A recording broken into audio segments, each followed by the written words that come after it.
Red Cloud Financial Services is your preeminent source for mining industry opportunities.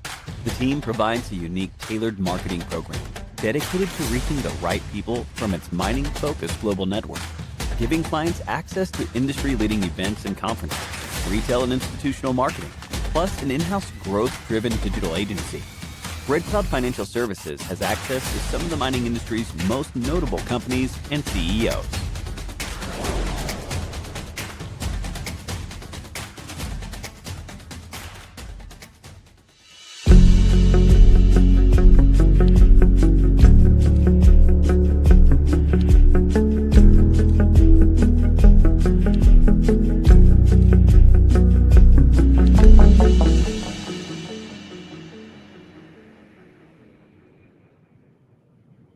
Hello and welcome to this live core conversation brought to you by Red Cloud Financial Services. I'm Mark Bunting, the host of RCTV. Thank you very much for being with us. We are talking rare earths today, and we have a special guest. We'll get to him in just a second. If you have any questions for us, you can enter them in the comments section on the right-hand side of your screen, and we will try to get to them toward the end of the show. And we'll get to as many as we can. Let's bring in our guest now, Curtis Moore. He is a Senior VP of Marketing and Corporate Development at Energy Fuels. Thanks for doing this, Curtis. Good to see you, sir. Yeah, nice to see you too, Mark. Thanks for having me on. Let's start with the global macro picture with rare earths. We know that China does the majority of processing and production of rare earths. And we also know there's a concerted effort, including with Energy Fuels in the Western world, to secure a supply ex-China. So can you give us sort of a snapshot, your view of the current state of the rare earths industry globally right now? Yeah, no, happy to do so. So as you said, the rare earth industry is currently dominated by China. That is the result of a multi-decade effort supported by their government to enter into that industry. For those that don't know, rare earths are again not particularly rare in the Earth's crust, but what is difficult is finding deposits that are economic and processing pathways that are economic. And so rare earths have a variety of uses: hybrid electric vehicles, regular electric vehicles, advanced robotics, wind energy, military and defense technologies. They all need rare earths. Now, I would tell folks that one of the maybe misunderstandings or mistakes that a lot of people make on rare earths is sort of thinking about them all in the same way. But again, these are approximately 17 elements on the periodic table, and each of them have different uses. They have different markets. They have different applications. And so, again, looking at them just sort of as a whole is not necessarily the right way to look at it. But there are global efforts to try to create non-China rare earth supply chains in the U.S., North America, and Europe, and in what I term allied Asia. There are some projects and some portions of that supply chain that are starting to get off the ground, but we still have a long way to go, and there's a lot of work to do. Curtis, based on some of the conversations you've had, do you have any examples of the difficulty that some end users in the Western world have in trying to secure a supply that does not come from China? Yeah, I mean, as I think you mentioned in the beginning, China controls over 90% of the rare earth processing capacity in the United States, and that's all the way from production of separated rare earth oxides to rare earth metals and rare earth alloys and rare earth magnets and other rare earth advanced materials. And it's a little I don't want to give people the wrong idea, but mining rare earths is kind of the easy part. Digging rocks up out of the ground is the easy part, but actually processing that ore and that stuff that comes out of the ground into advanced materials, that's the difficult part. And that's where China is currently dominating these supply chains. And again, it's been a concerted effort on their part, and quite frankly, it was very smart of them to do this, to develop these supply chains, because I think that they recognized where technology was going and where global economies were going.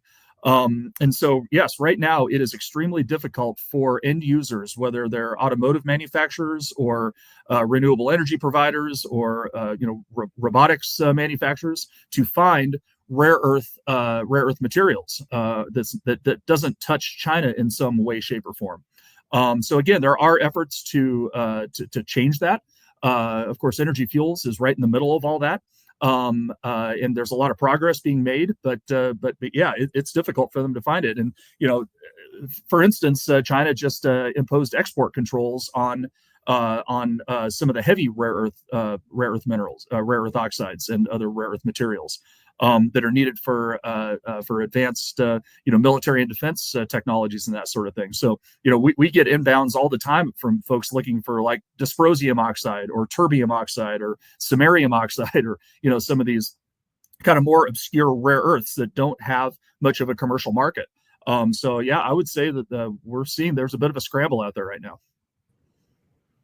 And further to that, would you say that China's actions in limiting the export of some rare earths, combined with the uncertainty globally that the White House has unleashed with all this tariff business, so let's call it, has that meaningfully disrupted the supply chain, or would you say that counterbalancing that are some of the executive orders that President Trump has signed, which may actually support the sector? Well, I mean, the tariff, business is certainly, I'd say, a work in progress. And I personally, as an American citizen, I would like to see that more focused on China, just because they're the ones that are dominating the market. They do, I mean, there's quite a bit of manipulation that they employ in the market, but there's also just quite a bit of just advantages that they have built up themselves over the last 20, 30 years. So it's not all just a market manipulation. But for instance, I do think that they artificially depress the price of some of the heavy rare earths to make sure that that the world is dependent on Chinese, samarium, gadolinium, terbium, dysprosium, yttrium, kind of some of these more obscure rare earths. And so, yeah, I mean, I think that there is a place for tariffs on particularly Chinese materials, especially while we're trying to, build this capacity here in the Western world, and also to make sure we protect those industries from Chinese manipulation in the future, and make sure we don't, get into this situation at some point in the future, like we're in right now. All right, Curtis. Energy Fuels is known primarily as a uranium producer, but as you hinted at, the company is rapidly developing this diversified strategy of what you call globally significant rare earths and heavy mineral sands businesses. So can you maybe give us an overview of the company's strategy? Yeah, absolutely. No, most people know Energy Fuels as a uranium miner. We're ramping up our uranium production right now. We just put out our financial results for Q1, along with some underground drilling results at our Pinyon Plain mine in Arizona.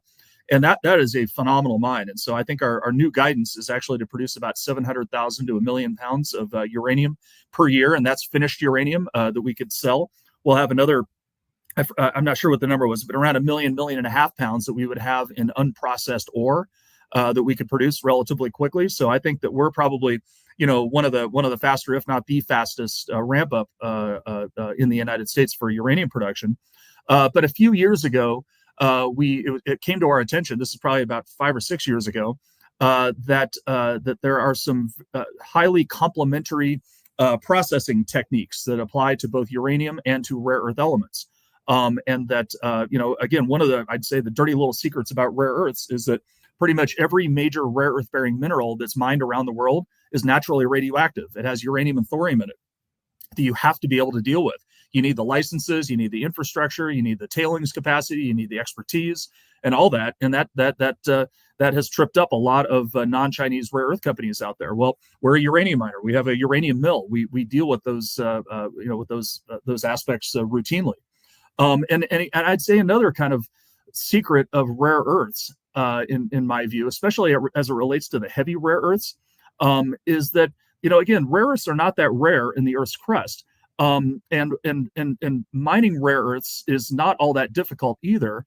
And in some respects, we have a lot of the rare earths at our disposal that is already that are already mined today as a byproduct of titanium mining. And that's what we are focused on. And so these are heavy mineral sand projects that primarily mine titanium and zircon minerals. Those minerals are used in things like paint and pigment and ceramics. Now, of course, there are some highly strategic uses for titanium and zirconium and hafnium and things like that come out of these mines. But there's this byproduct that comes off of these mineral sand mines, these titanium mines, that's called monazite, and it's a fantastic rare earth bearing mineral. Because it has really good distributions of the lights, the mids, and the heavy rare earths that folks need, including military and defense needs. Now, the quote problem for people typically with monazite is that it also has more uranium and thorium in it that you have to deal with, quite a bit more than some of the other minerals like bastnasite or apatite or ionic clays.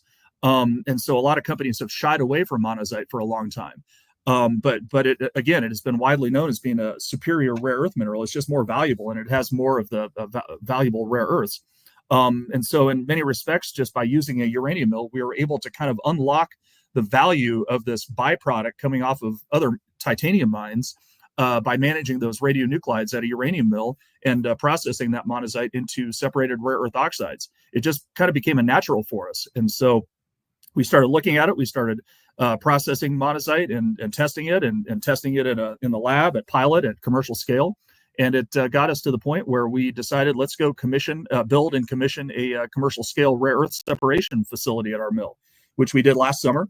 We built a facility capable of producing up to about 1,000 metric tons of NdPr oxide. That's a light rare earth oxide that's needed for these rare earth permanent magnets you see in electric vehicles and hybrids and other applications. It worked perfectly when we turned it on. The material we produced out of it is now being qualified by major metallization and magnet makers around the world with very positive results so far. And then we announced a couple of weeks ago that we also have the technical ability to produce every single other rare earth that appears in monazite. I mean, again, we've been studying this stuff on a continuous basis for 6 years. We have a really great idea of what it takes to produce the separated oxides that are needed for all these different applications. So again, it just became a natural for us. And then again, just to control our supply chains, we realized we needed to go buy some heavy mineral sand mines. And so we conducted a search of all the best undeveloped heavy mineral sand projects in the world. And we acquired our top 3. So now we're not only going to be a world-class, world-scale rare earth company, we're probably in the coming years going to become a world-class, world-scale heavy mineral sand company for producing these titanium and zircon minerals. It's coming together quite well. And again, it's all on the back of our core uranium competency and our core uranium business. But I think it's taken us to much larger places than our uranium business would have done by itself. One of those acquisitions, of course, was Base Resources out of Australia, and that management team is in place under the umbrella of Energy Fuels to oversee 3 key projects. Can you expand on that relationship and that acquisition? Yeah, I will tell you that Toliara, which is a project in Madagascar, that was number 1 on our list. If you ask or talk to most people in the heavy mineral sand industry, they are well aware of the Toliara project in Madagascar. It's kind of the 800-pound gorilla in the room when it comes to heavy mineral sands for titanium, zircon, and rare earths. That project was held by a company called Base Resources, based out of Perth, Australia.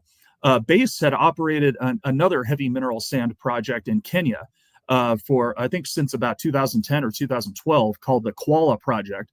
And it was a very successful, very profitable project for heavy mineral sands. The management team and across the board, their operations team are very well respected in the industry. So we made that a big target for us to go acquire, which we completed in October of 2024. So as you say, the Base team is now under the umbrella of Energy Fuels. And again, we also have this Toliara project in Madagascar, which again, it is just low cost. It's huge. There's a current feasibility study out there that shows a mine life of, I think it's 38 years. We think it's likely to be much, much larger than that. We're updating the feasibility studies and doing some more drilling out there, getting that moving forward. So yeah, that's going to be a phenomenal project for Energy Fuels, potentially for many, many decades, honestly.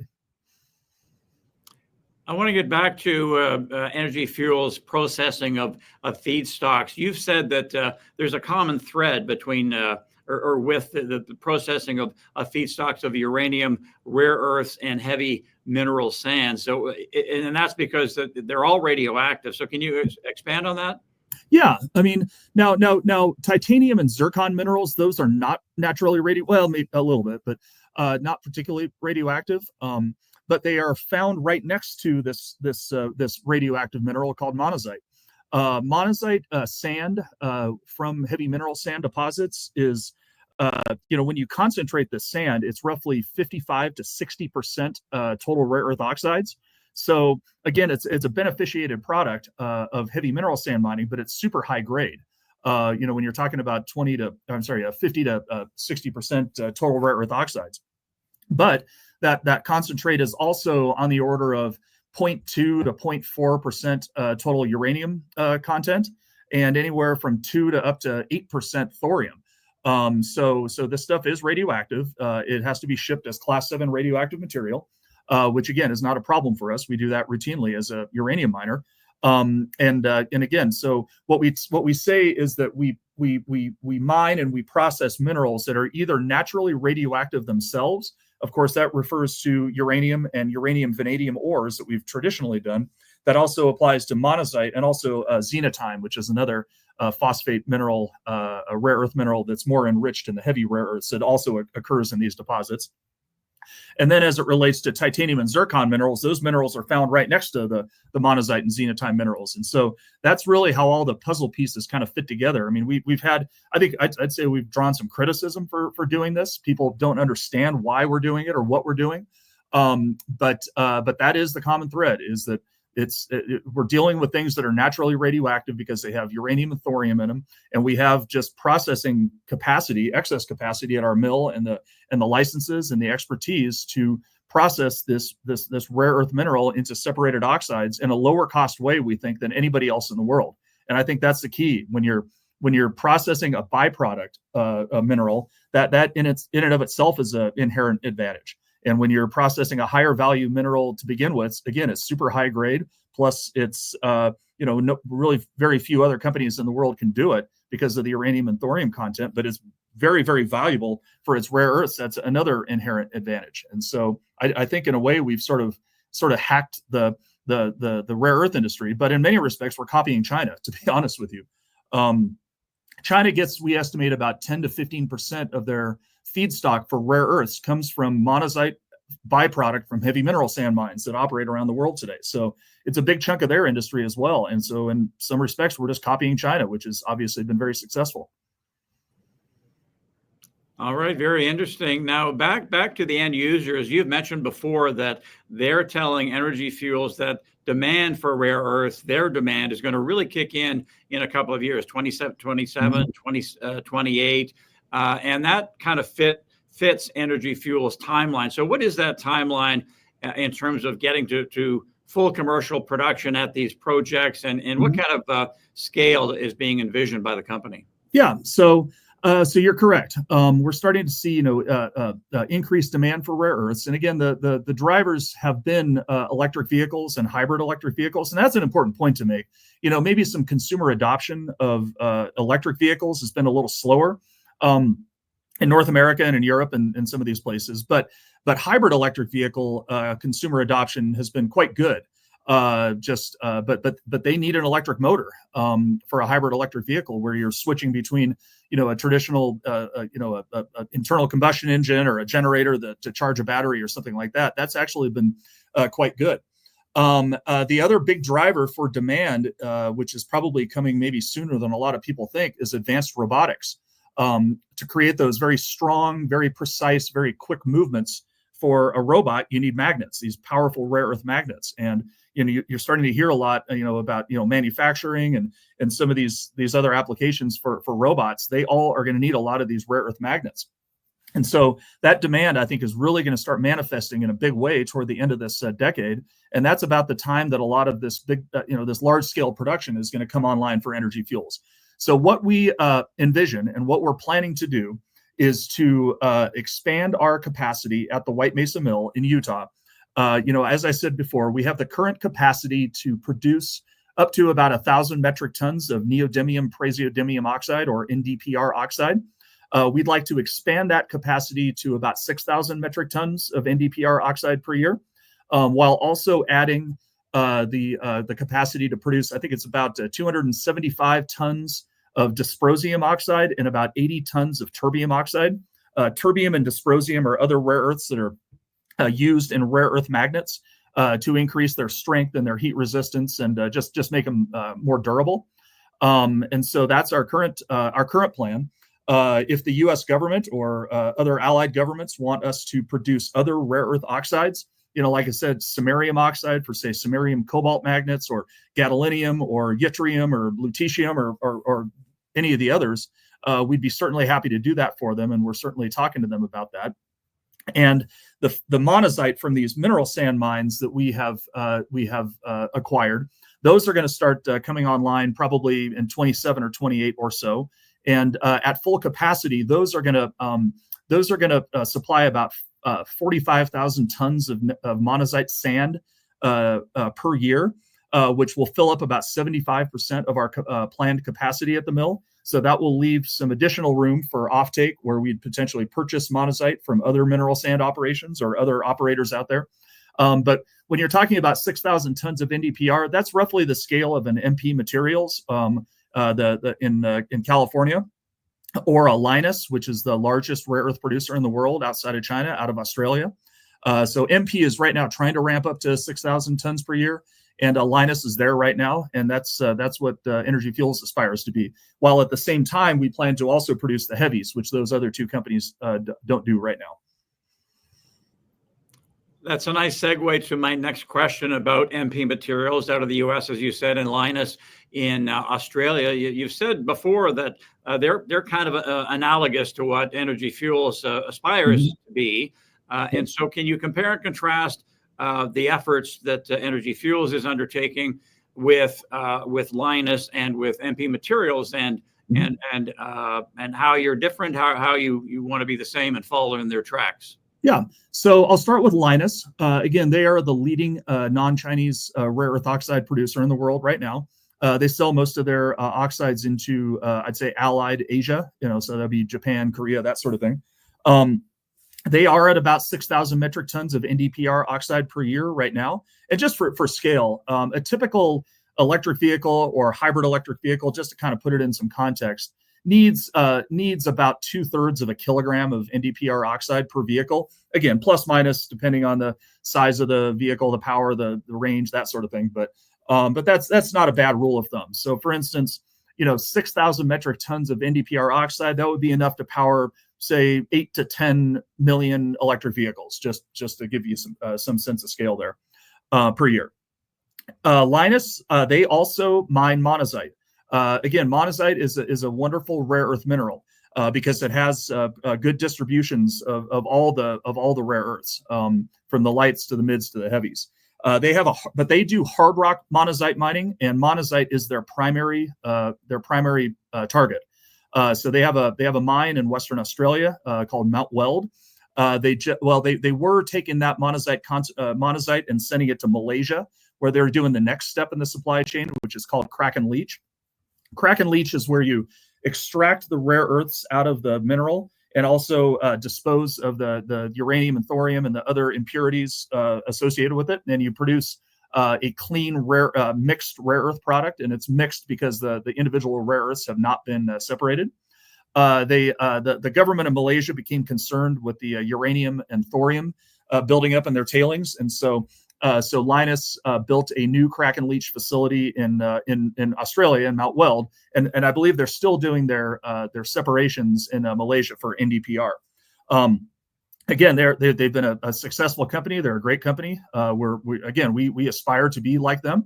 We have nothing but good things to say about Lynas. Same for MP Materials.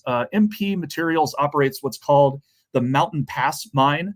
It's right on the California-Nevada border, not far from Las Vegas. I would say it's been America's rare earth mine for the last 60 or 70 years. It's got wonderful grades of a mineral called bastnasite. Bastnasite is a good rare earth mineral. It's good for the NdPr, but it doesn't have much in the way of heavies. which is a little bit of a disadvantage that they have. But again, they're ramping up to 6,000 metric tons per year. I think their last public documents said that they're up to 12 or 1,500 metric tons per year right now, as they get their ramp up underway. Plus, MP is building out rare earth metallization and alloying and magnet making in Texas. And that's really where the gap in the rare earth supply chains is right now. There are a few of us oxide producers out there right now. But for instance, there is no rare earth metallization or alloying in the United States. There's a few small magnet makers in the United States, but that's really where the gap is. And so MP is doing a great job trying to fill that gap. There's some U.S. Department of Defense efforts to try to build up not just mining and oxide production, but also on down the chain there. So again, I'd say that Lynas is leading the way. MP is not too far behind, and we're not too far behind MP. So. We are talking to Curtis Moore of Energy Fuels. We see a few questions coming in, which we'll get to in just a moment. One from Dr. Tobias Reindl. We have one from Rob Dubik. Another one just coming in from Justin Lloyd Williams. Thank you for those. Keep them coming. And as mentioned, we'll get to those in just a while.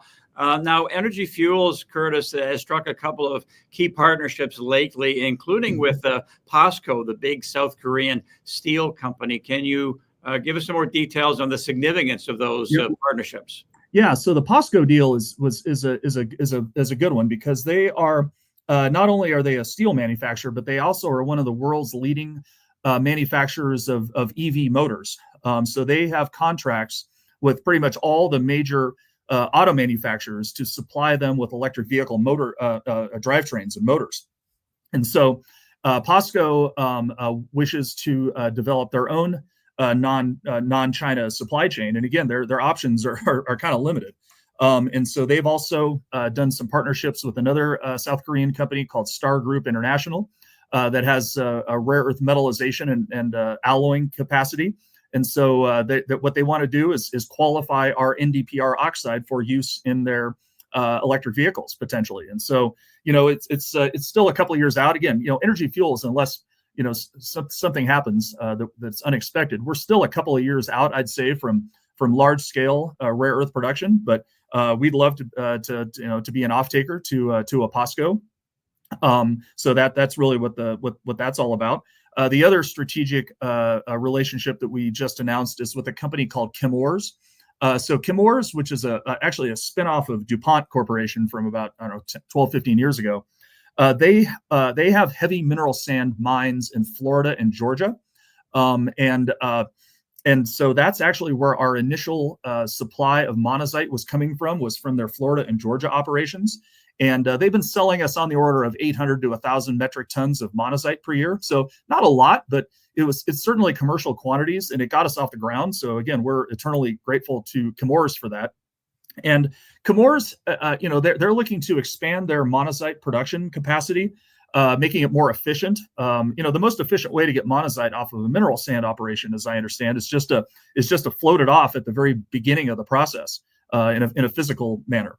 And so there are some other monazite concentrates, kind of monazite-rich concentrates around the world, essentially tailings from mineral sand operations, these titanium operations, that's currently going to China, which could theoretically come into the United States and be processed further at some of Chemours' facilities, where, again, we need the monazite concentrated up to about 80 to 90% monazite mineral, which again gets us to that 50 to 60% total rare earth oxides. So they could do that. We have our Bahia project in Brazil. There could be a good collaboration there with Chemours, and there are some capacities and some other companies here in the United States which can team up to help solve some of these problems. And so we're pursuing all avenues that make sense. You mentioned the fact that Energy Fuels came out with its quarterly earnings. I believe it was after the closing bell yesterday. Some interesting facts and figures in here, such as the company upping its guidance for production and finished goods inventory. And also interesting that during the quarter, management decided to not make any uranium sales, in large part because of the weaker price. So what were some of the highlights as you see them in the quarter? Yeah, I mean, we showed a pretty big loss. I think it was $25 million, but the big reason for that was several-fold. Number one, we decided not to sell any uranium this quarter, or the past quarter, just because the price was down in the low to mid 60s per pound, which is as low as it's been in a few years here. In fact, we bought some uranium at those prices just because we felt like that was a short-term blip in the radar there. And we've been proven right. I mean, the price is now, I think, right around $70 per pound. We didn't have any contract sales. We do have a portfolio of supply contracts with U.S. nuclear utilities. Didn't have any contract sales that quarter. We do have some contract sales coming up in the next couple of quarters. And so that, again, that was just a choice on our part. Plus, when we acquired Base, I mentioned that project in Kenya, which is, again, a decommissioning project now of their heavy mineral sand operation there.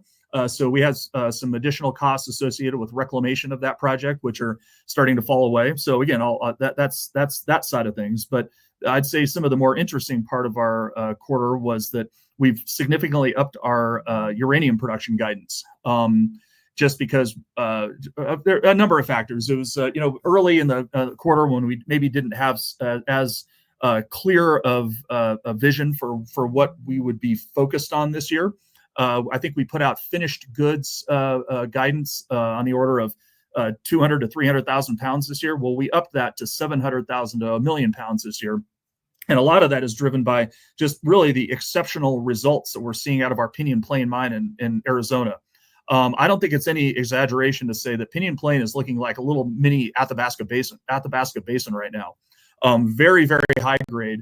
We're getting some super high grade intercepts down there that were not part of the resource. We're mining kind of in the main zone right now. And again, I think our resource estimate showed average grades of about 0.58% U3O8.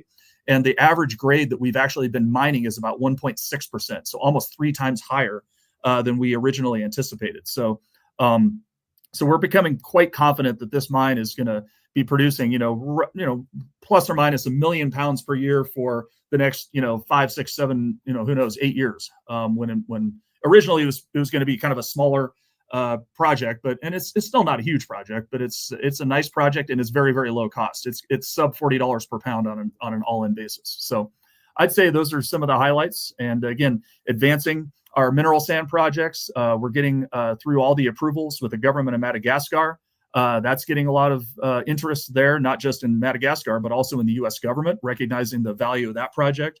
It was kind of funny. We acquired Base in early October, and at that time, Toliara, there was a suspension in place by the government of Madagascar for a variety of reasons. It really didn't have much to do with Base. There were some other things going on. But within 6 weeks, I believe it was, or 7 weeks, they lifted the suspension and they entered into an MOU with Energy Fuels because now they were dealing with a U.S. company. And I think that they saw a real opportunity to be a partner for the United States. And so that's moving along very, very well. And I think things just are moving as well as we would have expected or better. One more question for you, and then we'll get to these viewer questions. You've been laying out a really interesting diversification strategy here for Energy Fuels. But what are the challenges to this strategy, to this vision? Is there anything that keeps management up at night? What could knock you off course? Yeah, that's a good question. I mean, aside from the inherent risks of mining, if you have a fatality or an incident at one of your mines, and again, we're dealing with underground mining, and so it's a dangerous business. So I'd say that certainly safety and things like that keep us up at night. But I think that keeps every miner up at night. There's Madagascar is it's a wonderful project, but it's a developing country. We're on a great track right now. I wouldn't say it keeps us up at night, and quite the opposite. Everything is going fantastically well, but there could be I'd say political challenges possibly. The United States is a tough place to operate for a variety of reasons. We had a kind of a delay, I'd say, on our Pinyon Plain mine last year when we had I guess a little bit of a issue with a local indigenous tribe. honestly, we didn't know that there was an issue there. But then we started shipping the ore from our mine to the mill, and the president of the Navajo Nation stepped up and said, "No, your trucks are not allowed to cross our land." And it really came out of nowhere. Now we had every right to do it because these are federal highways and federal interstates. They don't have jurisdiction over these, but we decided rather than to try to fight it out with them. Really, it would have been a fight in the court of public opinion, but we decided, let's sit down and talk to them and let's see if we can come to a better resolution than just telling them to stuff it, honestly. And we did. We were getting them much more comfortable with with uranium. There is a long legacy with the Navajo Nation on uranium. There was a lot of mines that operated on their land back in the 1940s, the 1950s, kind of during the Cold War. They left behind big messes. There's a legacy of illness and environmental contamination and that sort of thing. And so we're going to help them cleaning that up. That's a big part of the agreement that we struck with them. And so, so I'd say that's an issue. I'd say over a long term, politics in the United States let's just say it can be quite unpredictable. As a miner, and especially as a miner of critical minerals, things are wonderful for us today for a company like Energy Fuels. I mean, I can't believe the access and the interest that companies like us are getting right now in this administration to really move things forward in this country. But that can always change every 4 years, and like we saw in the last administration, where it's quite a bit more difficult. I mean, we made our way through it, but it certainly was harder. Those are some things, and we're also quite a litigious country. So, lawsuits can always pop up, even frivolous lawsuits that can derail things. But, aside from those kinds of things, no, I think we're in a good spot right now. All right. Great stuff, Curtis. Let's roll into some of these viewer questions. You mentioned earlier that some contract sales are pending for the company. And Dr. Tobias Reindl, I believe I'm pronouncing that correctly, he's basically asking, at what price do you think you'll get when these contracts are consummated? So the contracts are consummated. These are existing contracts. We've not put out any information about the pricing, other than to say that they are what you would call hybrid contracts, where there is a component of the price that is fixed at the time the contract was entered into, and then there's also a component of the price that is related to the spot price in effect at the time of delivery. So 3 of these contracts we signed in 2022, and so that was a little bit before the big run up in prices. But we still got a good base price component. But just for example, and again, this is for pure example, but if the base price component at that time was, say, $50 per pound or something like that, and then we make a delivery this year, and let's say the spot price today is $70 per pound, and it's a 50-50 contract, that would mean our sales price would be $60 per pound, where 50% of the price would be 50% would be based on the $70 spot price. Now, I will say that base price component escalates. So we're getting the full benefit of inflation on that base price component. Plus, these contracts have floors and they have ceilings that also escalate with inflation.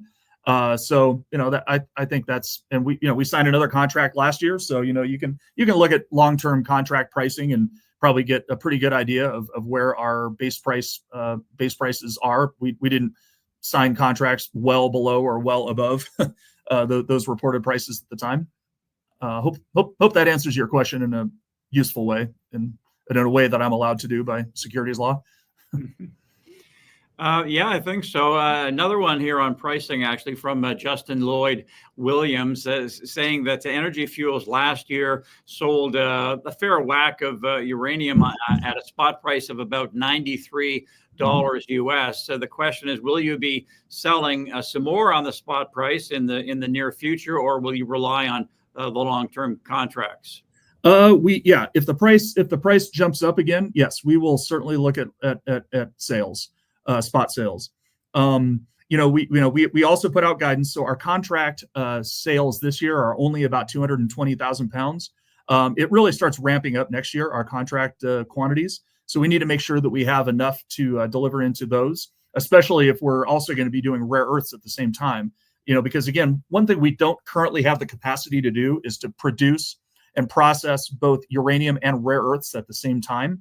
We're using our same processing circuits to achieve that. Now we plan to have that simultaneous capacity, that parallel capacity in the next couple of years. But that is one of the things that we're trying to juggle right now is, producing and processing uranium versus producing and processing rare earths at this time. But with all that said, you can see that we have 220,000 pounds of contract deliveries this year. We're sitting on a large chunk of finished inventory. I can't remember what it is. It's I might be speaking out of turn. I think it's 500,000 to 700,000 pounds. Plus, we're going to produce 700,000 to 1 million pounds. So there is definitely room in there for some spot sales if we see some strength in the spot price. Okay, a question from Rob Dubeck. He asks, since dysprosium and terbium, which you mentioned earlier, are critical for military equipment, but there doesn't seem to be a lot of active buying of those two rare earths right now, are we to assume that the Department of Defense has a stockpile? I have no insights into what the U.S. Department of Defense has. Terbium and dysprosium do have military and defense needs, uses. Of course, there's also commercial. That's what really there's really only commercial markets for about 4 of the rare earths. That's NdPr and Tb and Dy. I mean, as an American, I would hope that the U.S. military and their contractors have some stockpiles of these things. So they're not completely out in the cold. But I mean, I do know that they procure some of these things from China. Now, it could be through a series of shell companies and intermediaries and who knows what. But I will say that I'm starting to get more inbounds from more parties asking about terbium and dysprosium. Now, are they associated with a government? I don't know. Who knows? They could also be associated with a major auto manufacturer that's looking for terbium and dysprosium for their electric vehicles. So I think that is coming. But the other factor there though is that terbium and dysprosium, it's small quantities. Are needed for these magnets. And again, I don't know how much the U.S. Department of Defense needs for terbium and dysprosium, but it's not like they need millions of tons of this stuff. It's on the order of, in terbium maybe dozens of tons, and in dysprosium maybe hundreds of tons. It's kind of that scale. And that is honestly one of the challenges with rare earths is that they're absolutely priceless when it comes to certain technologies, but the quantities needed in the world are relatively small. And so how do you balance that? So I think that's, I'm not sure if that answers the question or not, but those are my viewpoints on those elements.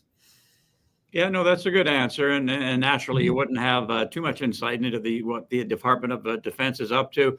Another question here from Justin Lloyd Williams. There's a couple. I'll combine them, and then we'll wrap things up with some final thoughts from you. But what are the company's capital financing needs? Will you get support, do you believe, from the U.S. government, or primarily rely on capital markets? And second part of that question is, when will Energy Fuels turn a profit? Well, we turned a profit a couple of years ago. It's so to answer the first question, to get our 3 mineral sand projects up and running, likely on the order of about 1.4 billion US is to get those up and running. That's Toliara, that's Donald, and that's Bahia in Brazil. 1 to 1.3 billion. Also, to do the mill expansion, that's probably another $500 million. So you're pushing $2 billion right there. Now, we're not going to do any of that unless we get offtake. We plan to finance with as much debt as possible.